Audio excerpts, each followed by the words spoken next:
This guy always has me in stitches. What he be doing to you, Lynn?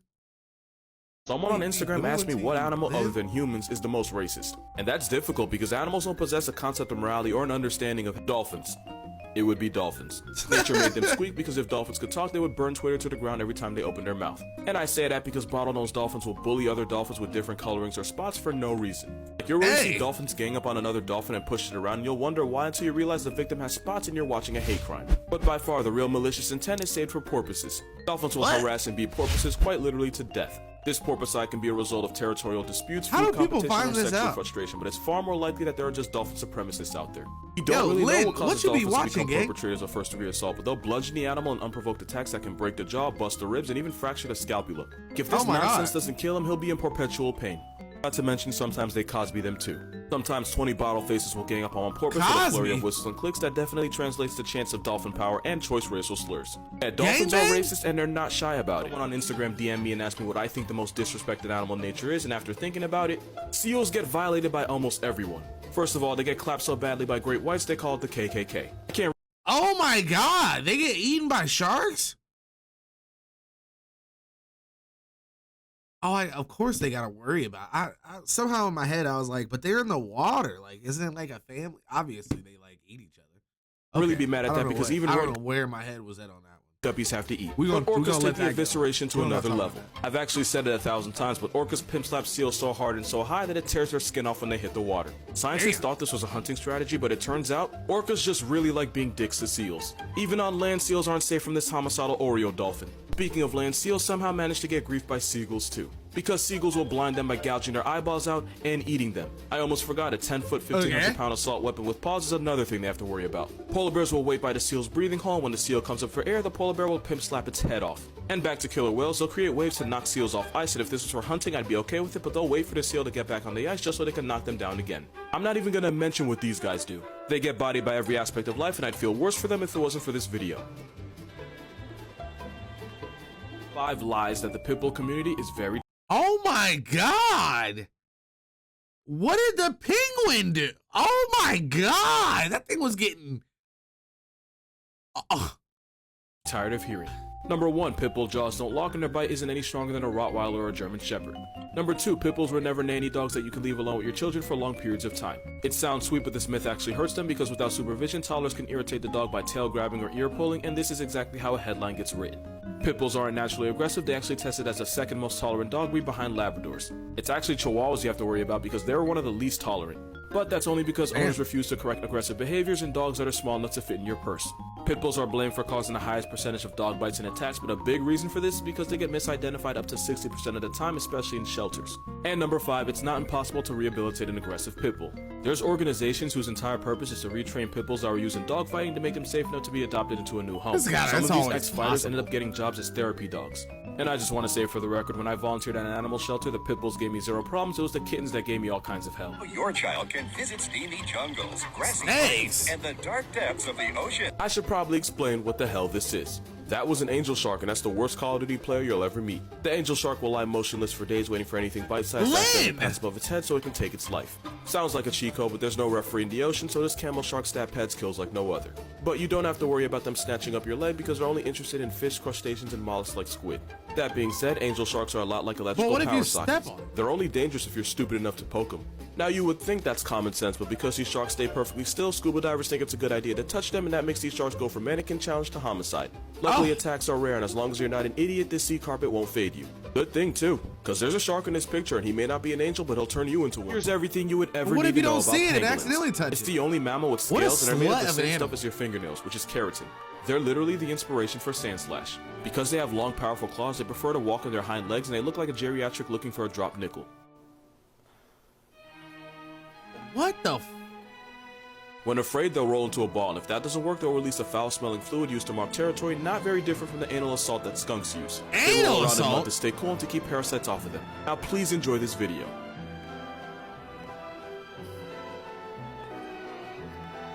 Baby pangolins are scientifically called pangapups, and they get around by hitching a ride on their mother's tail. This walking pinecone eats nothing but ants and termites, and since they don't have teeth, they snatch them up with a tongue that can be as long as their entire body. Believe it or not, penguins are actually closer related to cats, dogs, and bears than they are to anteaters and armadillos. Unfortunately, because of those scales in its meat, it's the most trafficked non-human animal in the world, and the most endangered one is the Chinese pangolin. But they're protected by the government, and they have been making a comeback, so this turtle drone might just be alright. Talk about the vampire deer. They have tusks that can be over 3 inches long, and since they're held in sockets controlled by facial muscles, they can actually move those fangs when they need to. While eating, they'll draw them backwards so they don't get in the way, and while squaring up with another male, they can actually force their fangs out and even pull the tusks closer together. And obviously in deer society, the bigger your fangs are, the more you pull. Males use those fangs to run phase with each other, and the canines are so sharp that the loser can end up permanently maimed. Even the female water deers are on go because they'll chase around any deer or human that comes near their birth territory. The reason they have fangs where most deer have antlers is actually simple. In the shrubby underbush where they live, antlers will get caught in stuff all the time. Baby Chinese water deer are small enough to make a bed out of they were like, we gotta still give them something sharp, let's give them tusks. Come in, they become a lot less cuddly. And believe me, nobody wants shanked by Bambi on their obituary. Someone asked me what animals are the CEO of Black Air Force Energy, so here's an entire lineup. At number 1 is Adam, we just checked it out, gang. Go-to move involves tearing off the family jewels. You're the most dangerous kind of crazy in the form of a roid skunk. Number 2 are chimpanzees because they'll jump each other and tear out the throat and rip off the balls. I can't even show you a picture of this because I would get banned faster than faster than James. God damn. What is They've also been known to kidnap human children. I still can't believe that's a fact. Number 3 are magpies because not only can they bird smack you into the ER, they'll remember your face for years and then teach their chicks to hate you. So beefing with one is smack the shit out of that thing. At number 4 is the Cape buffalo, not because they take lives, but because kill how his they babies. do it. The entire herd of buffalo would circle you and take turns goring you, waiting for you to stand back up just to Ray Rice you again. They'll also purposely lead hunters into tall grass just so they can blindside them. Ugly ass. Curb stomp that little shit. They bully the entire ocean for no reason at all. I don't know about Seals, now. sharks, stingrays, moose, penguins, not even other orcas are safe from the wrath of this ocean Oreo. They're one Niggas of the don't few really animals like that seem to water torture for animals for fun. When you put the spirit of Ted Bundy in a roid dolphin, nothing positive comes next. That have been normalized by society that are actually really fucked. Money. I don't think we can ever comprehend how dirty money is. All of our mothers told us, don't touch that, you don't know where it's been, but we all conveniently disregard it when it comes to a 20. Reports stated that traces of cocaine can be found in 80% of dollar bills, and the same bacteria you can find in toilets, 94%. Actually, money's worse than a toilet because at least a toilet gets cleaned. $1 bill can possess 3,000 flavors of nastiness, which is why you're better off skinny dipping in the Hudson River than ever doing this. Sing your dog. Dog mouths are not cleaner than people's, and their mouths contain hundreds of bacteria. Also, they use their tongues as toilet paper, they've been known to eat their own fudge, and they make new friends by introducing their noses to another dog's anus. Dirty bitches. I'm not gonna sit here and tell you not to kiss your dog because if you went to college, I can guarantee you've kissed way worse. All I'm saying is, just think about it. Blowing out birthday candles. I hope to the God this never becomes a thing. Blowing out candles on a cake intended to be served to others certainly violates health codes, and it shouldn't take a pandemic to realize this. Especially if it's children, because they can't be trusted not to aerosol assault the cake. Playing Russian roulette with germs, I don't even want to know how many times I lost that game. Someone on Instagram asked me what animals are surprisingly good mothers. Hyenas are one of the most feared pack animals in Africa, with jaws that can amputate a rhino and gang mentality that can send a lion running. But mother hyenas are gentle and protective of their cubs. Mother hyenas will spend 2 weeks in the den with their children to form a strong bond and recognize them by their voices. She'll nurse them for 15 months and will slowly introduce them to the clan to socially integrate them. She'll also disembowel any animal that looks at them the wrong way. There has been a lot of koala slander on my part, but one thing you can't deny is that they are devoted mothers. The mama koala will carry her little Joey around everywhere for about a year. And unlike marsupials like quokkas, koalas don't abandon their children when being chased by a predator. They'll either carry her baby to safety, or if it comes down to it, fight to the death to protect it. Not bad for a Bundy bear. Next are bats, because just like koalas, they'll carry their little baby around everywhere. That includes while they're flying. Some bats, like the greater spearnose, will babysit pups that aren't even related to them. And vampire bats have been known to adopt the babies of their dead friends. The mother and pup have such a strong relationship that they'll form a strong family bond even after the pup is old enough to take care of itself. While rocking with bats, did mothers yesterday, so here's animals you didn't know were great fathers. Cassowaries are the velociraptors nature didn't have the balls to vault, but it's actually the males that are in charge of guarding the eggs, while the females, I assume, listened to Meg Thee Stallion and dipped. The male cassowary raises his family of chicks for 9 months as he teaches them the best places to find food. And if anyone comes near them, he'll catch a life sentence if he has to. In fact, most rat types like rheas and emus have the males in charge of bringing up the babies, while the females mate with as many males as possible and call it a hot wing summer. The father African bullfrog acts as the bodyguard for hundreds of his tiny tadpoles. He's so overprotective that he'll jump anything that looks like a threat, and if their nursery pool starts to dry out, he'll save their lives by digging a canal to a bigger pond. He'll guard the tadpoles with his life until they're old enough to take care of themselves. Not only is the giant water bug probably the only insect father that doesn't straight up dip on his kids, he'll carry up to 100 eggs right on his back. He'll even do push-ups to help his unborn children on his back absorb more oxygen. He literally puts the whole team on his back for 2 weeks. He doesn't need child support because, damn it, he is the child support. You know there's a zombie starfish problem that nobody's talking about?